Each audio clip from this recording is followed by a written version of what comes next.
Olá, meus amiguinhos. Estou aqui mais uma vez para conversarmos um pouco sobre a religare. Religare do grego religação, ou religare do latim, né? Religare. Cristo é a nossa religação. A Escritura diz que Ele é o único mediador entre Deus e o homem. Ele é uma ponte. Nosso Cristo é a nossa religião. Ele diz: eu sou o caminho, a verdade e a vida. Ninguém vem ao Pai senão por mim. Agora, a religião, no sentido de um sistema dogmático que fora criado, tantas e quantas religiões que existem, mas eu quero aqui me deter na religião chamada cristã. E, afinal de contas, o Cristo, o Machia, ele não criou uma religião. Mas sim, podemos ser chamados de cristãos ou os ungidos, né? Aqueles que foram ungidos por Cristo, aqueles em quem habitam, né? Cada uma dessas pessoas que foram chamados do grego eclésia, o chamado para fora. Esses chamados, neles habitam o Espírito de Deus. Tá bom? E aí eles são os ungidos, ou seja, os cristãos. Esse apelido eles tiveram pela primeira vez em Antioquia. Você vê lá isso em Atos, mas apenas como nome pejorativo, né? Os cristãos, daqueles que seguiam o Messias, que para as seitas judaicas, esses mesmos também eram considerados, obviamente, os movimentos judaicos, eles eram considerados como uma facção, né? Um partido daqueles que abandonavam o velho sistema judaico e iam seguir o Cristo. Mas analisando aqui nos dias atuais, eu gostaria de falar algo, compartilhar algo que aconteceu de um diálogo com um rapaz. Ele estava falando assim a tristeza que o líder religioso dele não permitia que os seus membros visitassem outra denominação, que ele mesmo não o fazia porque considerava isso perigoso e pecaminoso. Ora, o que é mais interessante é que nós sabemos que hoje, além de existirem milhares e milhares de denominações, as denominações realmente são divisões, são facções, são seitas ou do sectarismo, né? Sectarismo, a palavra secta vem do latim, tem essa conotação, né? Como do grego, heresia, hereses, né? Que tem a ver com partido, tem a ver com um partido, com uma facção, com uma divisão. Então, as denominações são divisões daquilo que se chama de cristianismo. O mais interessante é que, dentre essas divisões, existem outras também que são chamadas de seitas do protestantismo, como mormonismo, adventismo e tantas outras, até os próprios TJ. E aí vem agora, na modernidade, na nossa era, que crescendo muito os chamados desigrejados, aqueles que não se reúnem nas instituições religiosas. Ora, esses últimos são muito criticados pelo fato de não se congregarem no local institucionalizado, onde não seguem um padrão hierárquico, etc., com CNPJ. Mas o que é interessante é que os demais falam mal daqueles que se querem reunir-se numa casa, ou livremente, ou que não se congregam numa denominação, que não tem uma placa. E o estranho disso tudo é que se acham corretos. Os evangélicos atuais se acham tão certos, é interessante e é incrível como já existiram tantos movimentos chamados heréticos. Esse movimento pentecostal, por exemplo, que surge na Rua Azusa no início do século XX, foi considerado no início uma aberração. Algo, obviamente na época não tinha essa coisa da internet, mas é bem parecido com esse movimento dos igrejados, e foi um movimento que surgiu inaceitável no meio dos protestantes, principalmente na linha tradicional, e taxados como hereges, inclusive pelos tradicionais ainda até hoje. Pentecostais são tidos como grupos facciosos e com ensinamentos heréticos e sofismas mentirosos. Mas cresceram de uma maneira que, quando não teve mais espaço no Brasil, principalmente, o Brasil é um celeiro de todo tipo de seita, de porcaria, e cresceu avassaladoramente. Crescendo, aí você segue a multidão, que é muito mais fácil ir na porta larga, né?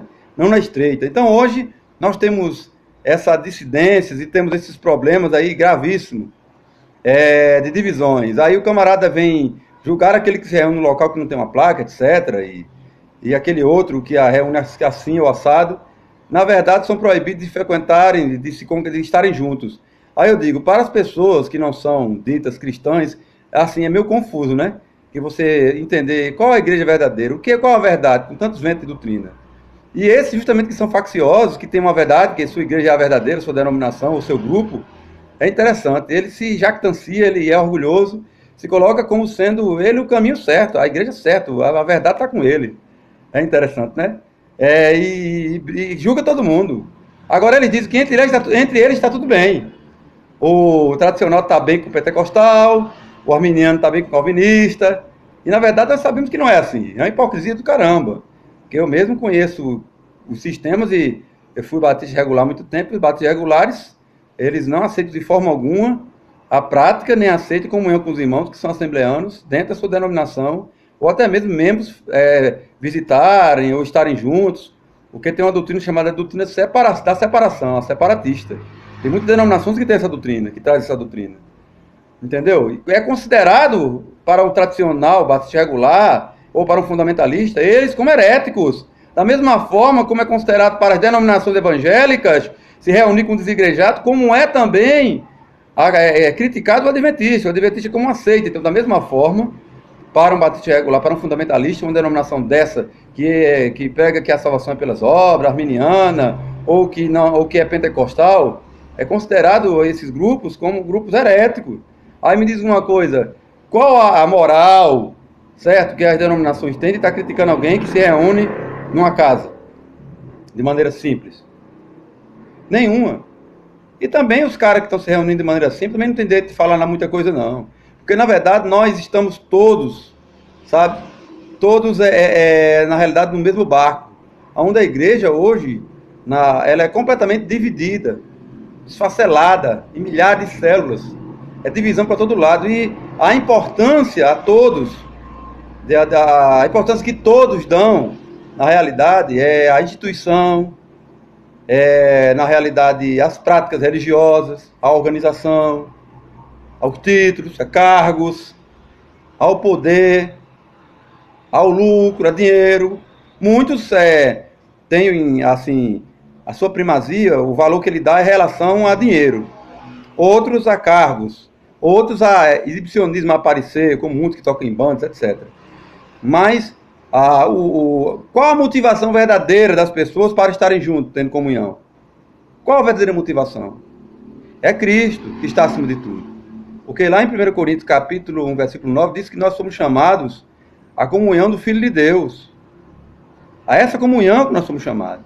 Nós temos algo em comum porque seguimos o Machia, aquele que morreu por nós. O único que nos deu e nos dá a salvação. O passado, o presente e o futuro. Que pagou um preço por nós.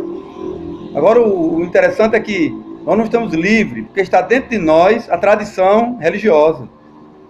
Tradição que pesa muito, que já vem de 600 anos de história envolvendo a criação dos dogmas no catolicismo romano, que passa para o protestantismo.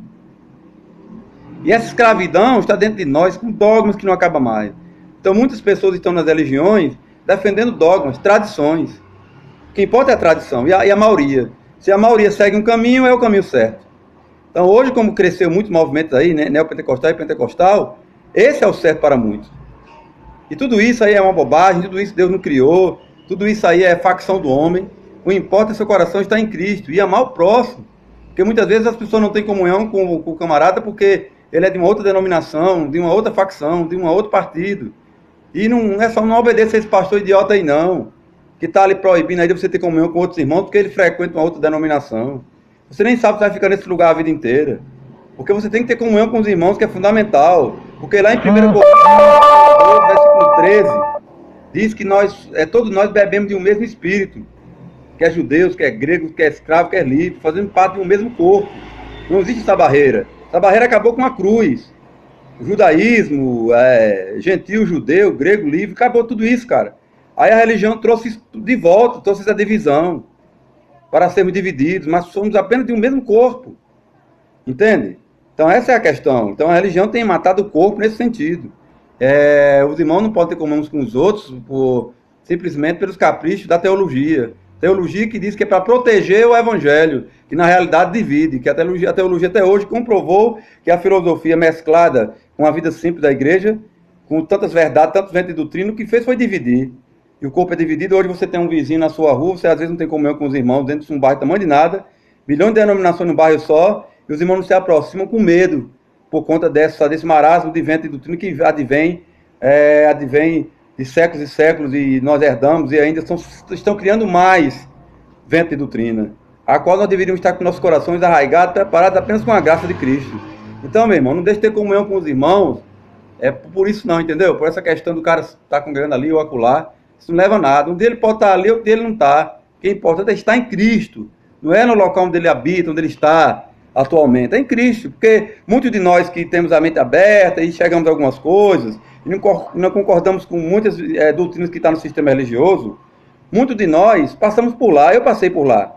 Eu fui de Batista regular, eu fui de Betel Brasileiro, Batista Evangélica, Missão Pentecostal do Brasil, igreja de Whitney Lee, igreja numa cidade, eu fui de muitos locais. Mas depois de passar por muitos locais, eu descobri que o que importa é Cristo e os irmãos. Porque todos eles têm o fermento herdado que vem do catolicismo, que por sua vez herdou do paganismo. São muitas mentiras, mas para se livrar desses falsos ensinamentos, só indo para Cristo, cara. E entendendo que o que vale é amar a Deus acima de tudo e o próximo como a si mesmo. Um abraço e até a próxima.